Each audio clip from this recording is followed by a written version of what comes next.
Welcome to GK GS with Manish sir. आज 16 मार्च 2023 है और आज के जितने भी महत्वपूर्ण करंट अफेयर होंगे वो हम इस वीडियो में डिस्कस करेंगे। तो आइए शुरू करते हैं आज का महत्वपूर्ण करंट अफेयर। आज का पहला प्रश्न है, विश्व उपभोक्ता अधिकार दिवस कब मनाया जाता है? तो यह मनाया जाता है 15 मार्च को। अब इस महीने में और कौन कौन से महत्वपूर्ण दिवस मनाए गए? तो विश्व नागरिक सुरक्षा दिवस 1 मार्च, शून्य भेदभाव दिवस 1 मार्च, विश्व सीग्रास दिवस 1 मार्च, विश्व वन्यजीव दिवस 3 मार्च, राष्ट्रीय सुरक्षा दिवस 4 मार्च को मनाया गया। विश्व मोटापा दिवस कब मनाया गया? 4 मार्च को। जन औषधि दिवस कब मनाया गया? तो 7 मार्च को मनाया गया। अंतर्राष्ट्रीय महिला दिवस 8 मार्च, नो स्मोकिंग डे 8 मार्च, विश्व किडनी दिवस 10 मार्च और अंतर्राष्ट्रीय गणित दिवस कब मनाया गया? तो 14 मार्च को मनाया गया साथियों। अब अगला प्रश्न है आपका, भारत में किसे सी चैलेंज क्लाइमेट पहल का एम्बेसडर नियुक्त किया गया है? तो साथियों श्रेया गोडावत को सी चैलेंज क्लाइमेट का ब्रांड एम्बेसडर बनाया गया है साथियों। अब देखो साथियों, सी चैलेंज क्लाइमेट ने अंतर्राष्ट्रीय महिला दिवस के लिए एम्बेप्स इक्विलिटी नामक एक विशेष पहल शुरू की थी। और साथियों आपको बताना है कमेंट बॉक्स में कि अंतर्राष्ट्रीय महिला दिवस कब मनाया गया और राष्ट्रीय महिला दिवस कब मनाया गया। अब प्रमुख ब्रांड एम्बेसडर को देखते हैं। तो फिनो पेमेंट बैंक के ब्रांड एम्बेसडर कौन है? पंकज त्रिपाठी। रियलमी के हैं केएल राहुल। गुड डॉट के ब्रांड एम्बेसडर है नीरज चोपड़ा। साथियों नीरज चोपड़ा स्टेडियम भी है, ये कहाँ पर है? तो पुणे में है। गेम 24x7 के ब्रांड एम्बेसडर ऋतिक रोशन है। गेमिंग ऐप A23 और थम्सअप के ब्रांड एम्बेसडर शाहरुख खान है। एडिडास के ब्रांड एम्बेसडर टेनिस खिलाड़ी मनिका बत्रा है। डाबर रेड पिस्ट के ब्रांड एम्बेसडर अमिताभ बच्चन है। फायरवोल्ट के ब्रांड एम्बेसडर कियारा आडवाणी है। स्विट्जरलैंड टूरिज्म के फ्रेंडशिप ब्रांड एम्बेसडर कौन है? तो नीरज चोपड़ा है। और साथियों नीरज चोपड़ा स्टेडियम कहाँ है? तो इसका जवाब देना है कमेंट बॉक्स में आपको। निक्षय मित्र के ब्रांड एम्बेसडर कौन है? तो डॉक्टर दीपा मलिक है निक्षय मित्र के ब्रांड एम्बेसडर। अब अगला प्रश्न है आपका, फीफा वर्ल्ड कप 2026 का आयोजन किस देश में होगा? तो कनाडा में होगा, अमेरिका में होगा और मैक्सिको में होगा साथियों। अर्थात इसका आंसर है डी, यानी कि साथियों इनमें से सभी तीनों देशों में साथियों संयुक्त रूप से होगा फीफा वर्ल्ड कप 2026 का आयोजन साथियों। अब साथियों देखते हैं अगले होने वाले वर्ल्ड कप में, अर्थात अगले होने वाले फीफा वर्ल्ड कप में 48 टीमें हिस्सा लेगी। और साथियों जो 2022 में जो वर्ल्ड कप हुआ था उसमें 32 टीमों ने साथियों पार्टिसिपेट किया था। अब साथियों बात करते हैं फीफा वर्ल्ड कप 2022 के बारे में कि यहाँ से महत्वपूर्ण प्रश्न क्या बनते हैं। अभी जो साथियों आपका एसएससी सीएचएसएल का एग्जाम हो रहा है उसमें फीफा से बहुत सारे प्रश्न आए हैं साथियों। तो कतर में विश्व कप 2022 के फाइनल में अर्जेंटीना ने फ्रांस को पेनल्टी शूट आउट 4-2 से हराया था साथियों। अर्थात साथियों अगर मैं आपसे पूछूं कि फीफा वर्ल्ड कप 2022 का आयोजन कहाँ हुआ था? कतर में हुआ था। और इसमें विजेता कौन था? तो अर्जेंटीना था। और उपविजेता कौन था? तो फ्रांस था। अब साथियों विजेता था कौन? अर्जेंटीना था। तो बात करते हैं गोल्डन बॉल पुरस्कार किसको दिया गया? तो लियोनेल मेसी को दिया गया। 8 गोल के साथ किलियन एम्बापे को गोल्डन बूट से साथियों सम्मानित किया गया था। किसके साथ? गोल्डन बूट से साथियों। और एक है एंजो फर्नांडिज को young player of the tournament से सम्मानित किया गया था।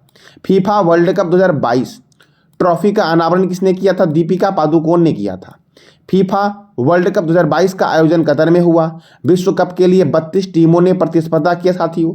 और 2018 फीफा वर्ल्ड कप जो हुआ था ये रूस में हुआ था, जिसमें फ्रांस ने क्रोएशिया को हराया था साथियों। फीफा वर्ल्ड कप जो होता है साथियों ये 4 साल के अंतराल पर होता है। फीफा वर्ल्ड कप 2022 के दौरान उपयोग किए जाने वाले फुटबॉल का नाम क्या था? तो अल रिहला था। अब साथियों फुटबॉल के बारे में जानते हैं। फुटबॉल की शुरुआत कहाँ हुई? तो इंग्लैंड में हुई।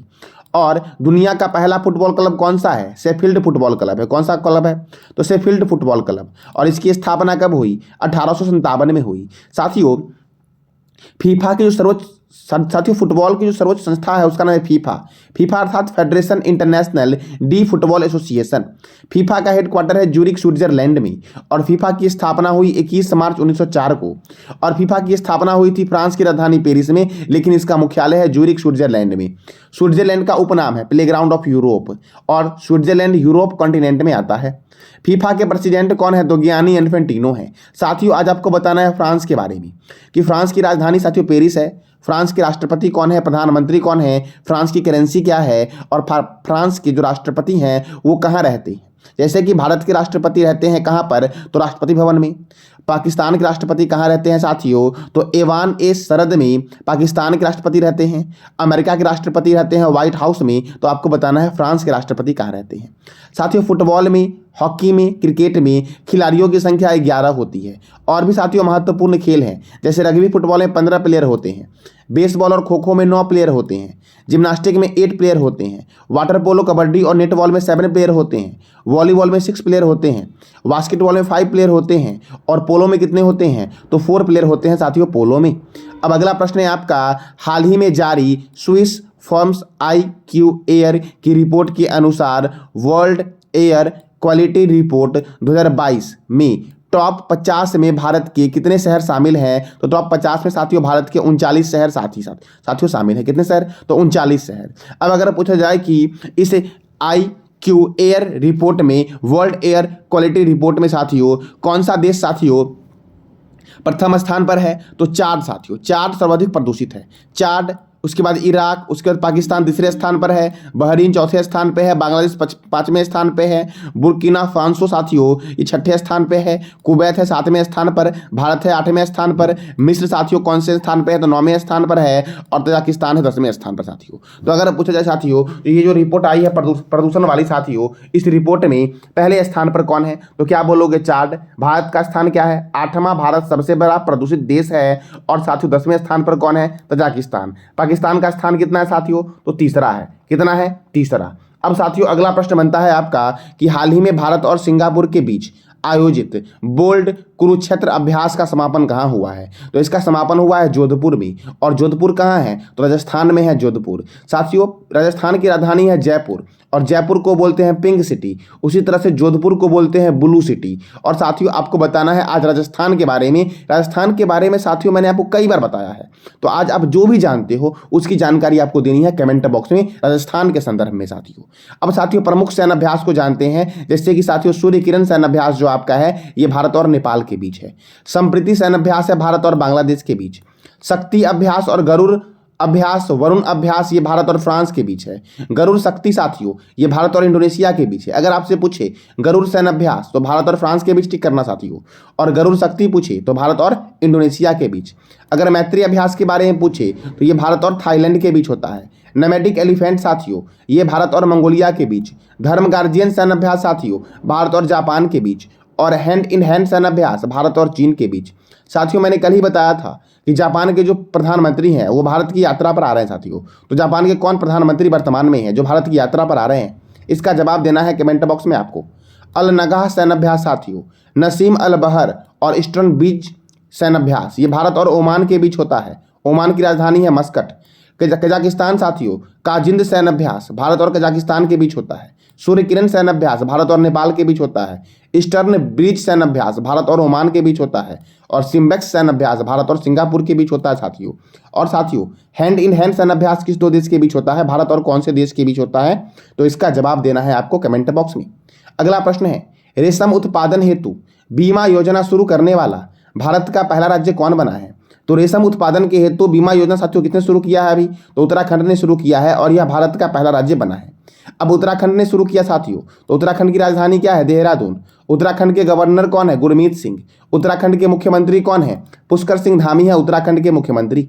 उत्तराखंड में राज्यसभा 3 है और लोकसभा 5 है साथियों राज्यसभा का वर्णन भारतीय संविधान के किस अनुच्छेद में है? तो साथियों राज्यसभा का वर्णन भारतीय संविधान के आर्टिकल 80 में है, और लोकसभा का वर्णन भारतीय संविधान के अनुच्छेद 81 में है। और संसद का गठन साथियों ये किस अनुच्छेद के तहत हुआ है? तो 79 के तहत हुआ है साथियों बांग्लादेश की संसद का नाम क्या है? तो जातीय संसद है। आपको बताना है भूटान के संसद का नाम।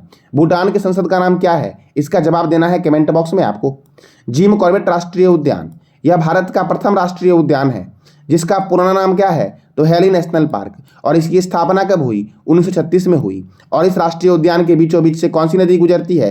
तो रामगंगा रिवर गुजरती है। अगर साथियों पूछे आपसे कि रामगंगा रिवर निकलती कहाँ से है? तो रामगंगा रिवर साथियों उत्तराखंड के नैनीताल झील से निकलती है, और जिम कॉर्बेट नेशनल पार्क के बीचों बीच से होते हुए साथियों उत्तर प्रदेश में आके साथियों खत्म हो जाती है। तो उत्तर प्रदेश में कहाँ खत्म होती है साथियों? तो उत्तर प्रदेश के कन्नौज में गंगा रिवर में खत्म होती है। कन्नौज से साथियों एक प्रश्न बनता है कि कन्नौज को बोलते हैं खुशबुओं का शहर, क्या बोलते हैं? खुशबुओं का शहर। अगर आपसे पूछे कि जिम कॉर्बेट नेशनल पार्क का नया नाम क्या हो गया है, तो रामगंगा नेशनल पार्क हो गया है। जिम कॉर्बेट नेशनल पार्क का पुराना नाम क्या था? तो हैली नेशनल पार्क था। अब साथियों आगे देखते हैं। नंदा देवी राष्ट्रीय उद्यान उत्तराखंड में है। फूलों की घाटी राष्ट्रीय उद्यान उत्तराखंड में है। राजाजी राष्ट्रीय उद्यान कहाँ है? तो उत्तराखंड में है।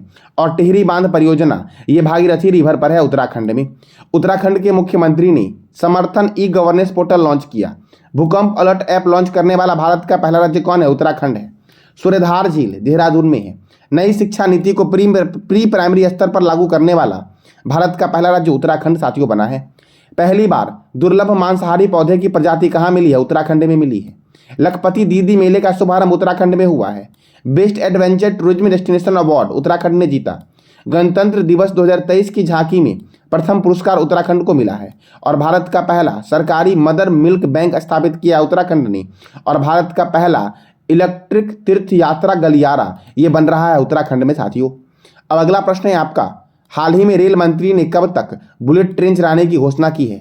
तो अगस्त 2026 तक साथियों रेल मंत्री ने बुलेट ट्रेन चलाने की घोषणा की है। अब साथियों यह बुलेट ट्रेन कहाँ से कहाँ चलेगी? तो साथियों अहमदाबाद से मुंबई के बीच चलेगी। और साथियों अहमदाबाद से मुंबई के बीच की दूरी कितनी होगी? तो 508 किलोमीटर होगी साथियों। अब इंडियन रेलवे ने की है साथियों। तो इंडियन रेलवे की स्थापना कब हुई? 16 अप्रैल 1853 को हुई थी। कब? 16 अप्रैल 1853 को हुई थी। और इसका हेडक्वार्टर कहाँ है? नई दिल्ली में है। वर्तमान में रेल मंत्री कौन है? अश्वनी वैष्णव। साथियों प्रथम रेल मंत्री कौन थी और प्रथम महिला रेल मंत्री कौन थी? इसका जवाब देना है कमेंट बॉक्स में आपको साथियों। अब अगला प्रश्न है आपका, हाल ही में किस देश ने साझा बौद्धिक विरासत पर SCO अंतर्राष्ट्रीय सम्मेलन की मेजबानी करेगा? साथियों SCO संघाई कोऑपरेशन ऑर्गेनाइजेशन, इसके बारे में मैंने कल भी बताया था। इसका हेडक्वार्टर है चाइना के बीजिंग में। और चाइना की राजधानी भी बीजिंग है। चाइना की करेंसी क्या है? रेनबिब्बी। क्या है? रेनबिब्बी। और चाइना के राष्ट्रपति कौन है? Xi Jinping. अब साथियों तो साझा बौद्धिक विरासत पर SCO अंतर्राष्ट्रीय सम्मेलन की मेजबानी कौन करेगा? तो अपना देश भारत करेगा। कौन करेगा? अपना देश भारत। साथियों मैंने भी पूछा था आपको कि भूटान की संसद का नाम क्या है? तो सोंगडू है भूटान की संसद का नाम साथियों। भूटान की राजधानी क्या है? तो इसका जवाब देना है कमेंट बॉक्स में आपको। अब अगला प्रश्न है आपका, हाल ही में LIC के प्रबंधक निदेशक के रूप में किसे प्रमोट किया गया साथियों? तो तबलेश पांडे को किया गया। किसे किया गया? तबलेश पांडे। साथियों LIC life insurance corporation, life insurance corporation, इसका हेडक्वार्टर कहाँ है और इसकी स्थापना कब हुई? इसका जवाब देना है कमेंट बॉक्स में आपको साथियों। तो ये था आज का आपका महत्वपूर्ण करंट अफेयर। कल मैंने आपसे 3 महत्वपूर्ण प्रश्न साथियों पूछा था, जिसका आप लोगों ने जवाब बहुत अच्छे से दिया है। तो पहला प्रश्न मैंने किया था कि किस रेलवे क्षेत्र ने पूरे ब्रॉड गेज का 100% विद्युतीकरण किया है? तो मध्य रेलवे साथियों। मध्य रेलवे साथियों पूरे रेलवे जोन में साथियों अपने पूरे रेलवे जोन को साथियों किया है। अब साथियों आयुष मंत्रालय के द्वारा कहाँ योग महोत्सव 2023 का आयोजन किया गया है? नई दिल्ली में। और तीसरा प्रश्न आपका साथियों है कि हाल ही में कहाँ भिखारी मुक्त शहर पहल शुरू किया गया है? तो नागपुर में शुरू किया गया है भिखारी मुक्त पहल शहर साथियों। कहाँ पर? नागपुर में। आज का आपका प्रश्न साथियों है जिसका जवाब देना है कमेंट बॉक्स में आपको, अंतर्राष्ट्रीय गणित दिवस कब मनाया गया? G20 फ्लावर फेस्टिवल का आयोजन किस शहर में किया जा रहा है? और तीसरा प्रश्न साथियों आपका है तीसरा कि भारत की semi high speed Vande Bharat express train की पहली महिला लोको पायलट कौन बनी है? और आपको यह भी बताना साथियों कमेंट बॉक्स में है कि देश की पहली महिला रेल ड्राइवर कौन थी? इसका भी जवाब देना है कमेंट बॉक्स में आपको साथियों। तो साथियों ये था आज का आपका महत्वपूर्ण करंट अफेयर। आपको बताना है जानकारी कैसी लगी साथियों। इसका जवाब साथियों आप फीडबैक अवश्य देना साथियों। तो ये था साथियों आज का आपका महत्वपूर्ण करंट अफेयर। जानकारी अच्छी लगी तो लाइक करें, शेयर करें और सब्सक्राइब करें। धन्यवाद।